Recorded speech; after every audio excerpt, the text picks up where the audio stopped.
The question and answer column in Economic Review in February 2014 discussed a question on economic development. The first part of the question dealt with 3 factors that might limit development. And in response, I wrote about the way that LDCs, less developed countries, may face a savings gap that limits how much investment can be undertaken in both physical and human capital. I wrote about the dangers of depending heavily on primary production, and I wrote about high levels of international debt. I also promised to add some discussion, albeit brief, about some other factors that might inhibit development. I want to set this discussion in some context by talking about a process of development, which is rather loosely based on the Harrod-Domar model of economic growth. Now, this process begins with savings, and the argument is that savings allows investment to take place. That when investment takes place, that can lead to capital accumulation and the acquisition of technology, which in turn leads to higher output and higher incomes, and as incomes increase, that should allow an increase in savings that allows this cycle of growth and development to take place. For some LDCs, domestic resources may be insufficient, and it may be necessary to augment the funds in this sequence by funds from abroad, for example by persuading multinationals to bring foreign direct investment, by attracting overseas aid from developed countries, or by borrowing on international capital markets. Now, within the context of this process of growth and development, we can imagine a number of obstacles that may make it difficult for this process to work effectively. For a start, there may be a number of reasons why savings may be inadequate to fund investment. For example, if a less developed country shows low per capita incomes, then it may be difficult to generate a flow of voluntary savings. If a country is experiencing rapid population growth, it will mean that the population is a relatively young population, and resources will have to be used to support that young population rather than being used for investment in the future. It may be there is poor nutrition in a country, so that resources, rather than being saved, need to be used in order to improve nourishment by providing basic foodstuffs. Or it may be that there's a high incidence of disease, which again means that resources have to be channeled into healthcare.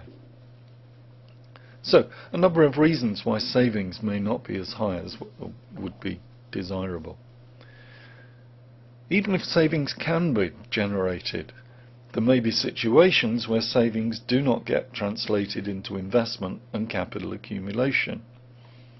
For example, there may be a foreign exchange gap, a shortage of foreign exchange which is necessary in order to import physical capital equipment to generate growth. And that foreign exchange gap may be made worse if developed countries have adopted protectionist policies of various sorts that make it difficult for LDCs to export their goods. It's also the case that weak institutions may cause funds to be diverted. For example, governments with a short expected lifespan may not devote funds to long-term projects, or it may be that corruption causes funds to be diverted for personal gain. Even if investment does take place, it may be unproductive.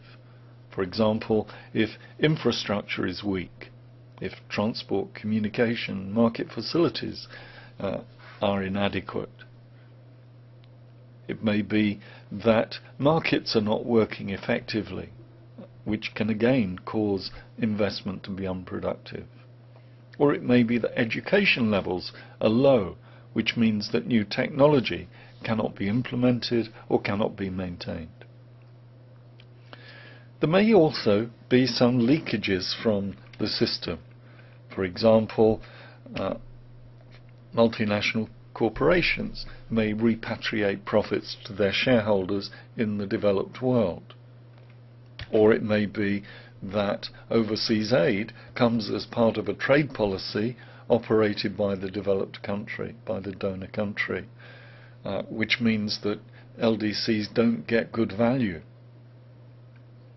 Or it may be that international borrowing leads to unsustainable debt in the long term, or at least that funds have to be diverted to repaying debt rather than being rechanneled back into savings and investment. So these are a number of factors, all of which can be obstacles to growth and development. Let me summarize very briefly. First of all, a number of obstacles that relate to the savings gap: low incomes, rapid population growth, poor health and nutrition. Secondly, a number of factors that may prevent savings being translated into investment: the scarcity of foreign exchange, impediments to trade, or weak institutions.